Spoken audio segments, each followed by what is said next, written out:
Hello, ladies and gentlemen, and welcome to the newest episode of A to Y. I'm your host, Addison Young, and as if you're a returning viewer, you can tell this is obviously a different setup.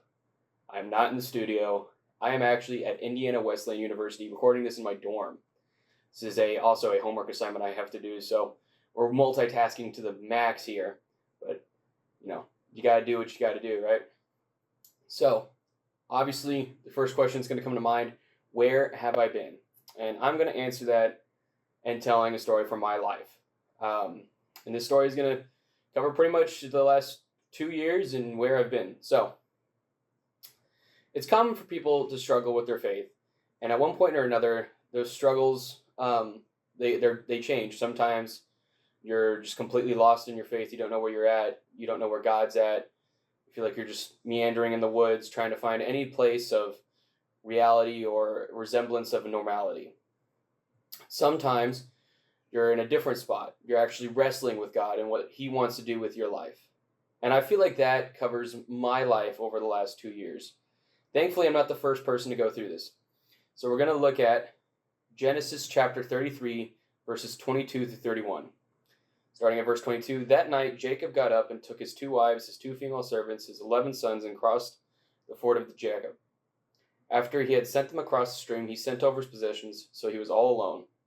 A man wrestled with him till daybreak, and when the man saw that he could not overpower him, he touched the socket of Jacob's hip, so that his hip was wrenched as he wrestled the man. And the man said, "Let me go, it is daybreak." Jacob replied, "I will not let you go unless you bless me." The man asked him, "What is your name?" "Jacob," he answered.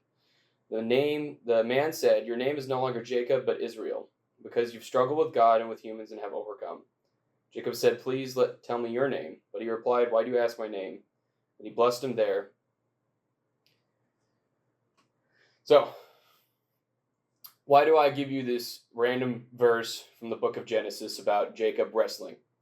Well, I have been Jacob over the last 2 years. The fact that I'm sitting here at Indiana Wesleyan is quite astonishing to me most of all. I can remember on senior night I had to submit a form about what I was going to be doing after high school, and I remember loudly hearing declared in front of the whole stadium of people on senior night that I was going to go to Huntington University and to get my degree in broadcast journalism. I'm obviously not at Huntington. I'm here at Indiana Wesleyan. And the story from how I got from Huntington to here is a very windy road and a little complicated. See, I really wanted to go and be what I actually told people at Ivy Tech when I would do similar get-to-know-me assignments as I've been doing here, that I wanted to be the next John Madden. I wanted to be the face of football in the broadcast booth, covering all the games at any level, high school, college, but mostly the NFL. Those who know me know I dearly love my Denver Broncos, and I don't want to talk about the most recent game against the Seahawks. But that's what I wanted to do. I had been in a video class, and I had been doing A to Y for a little bit during high school, and I realized I was decent at video. I had a decent on-camera persona, and was able to carry that into different aspects. In doing A to Y, I realized that I really didn't like video editing. I preferred being on camera, and I had a lot of fun with it. And mostly I loved football. I actually coached out of high school and was able to coach middle school, got to coach in Lucas Oil for a scrimmage, and even brought football to Brazil, as I've discussed in other vlogs. So, where did my life change? What happened to cause me to leave football completely and go to ministry? Well, senior year again, I was prayed over at my church for senior night. And while they were praying for me, I began to realize something. I don't know if I'm supposed to be going to broadcasting, at least in a traditional sense.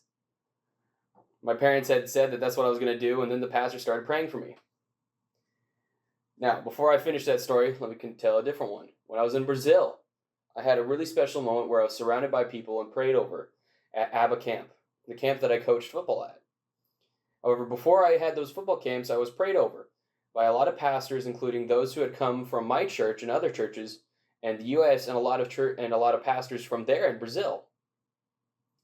They laid hands on me and prayed for me, and both times at Brandywine for senior night and there in Brazil, they kept talking about how I would change lives and lead people to Christ. It seemed almost prophetic in ways, as in I hadn't really done that much to succeed in that mission so far in life. I helped guide some friends and prayed with some of them to believe in Jesus Christ and repent of their sins, but I hadn't felt like I had led that many people yet. But here they were, praying that I would lead people to Christ in hundreds and sometimes thousands of numbers. And I really had that sinking feeling of, oh no, I don't think I'm going to be talking about football the rest of my life. And so I went back to the U.S., kept making A-to-Y for a little bit, but when I got my tuition bills for the colleges I was looking at, I realized I needed to focus on my finances. So I stopped recording. During this time, I was really in my wrestling match with God. I thought I was going toe for toe, but in reality, my left hip had been dislocated figuratively when I had to play my last football game. And my right hip became dislocated when I did my visits here. I went on a visit here at Indiana Wesleyan back in September of 2023. On that visit, I met with journalism professors. And when they were talking with me, they actually wanted to talk about Brazil, not about the features of their program. It was in that sinking moment that I realized I was out. The professor could seemingly sense a vibe off of me. I went on a date that ended up being a failure because she just looked at me and said, "You have too much of a pastor vibe." What's a pastor vibe? The other coaches I coached with said, "When are you going to ministry school?" And I hadn't told them I was going to ministry school. It seemed almost inevitable. I felt like both hips were dislocated and I was just falling into what I had to do. But it was in that moment that I eventually said, "God, tell me where to go and tell me what to do." I felt like I was supposed to come here. I declared it. And I began reapplying to go to the ministry school here. Met with professors. Had those feelings validated by those professors. And when I'm going here, the people who are going to watch this here at Indiana Wesleyan are going to know me as Addison. They're not going to know me as Dyson, the name I went by in high school.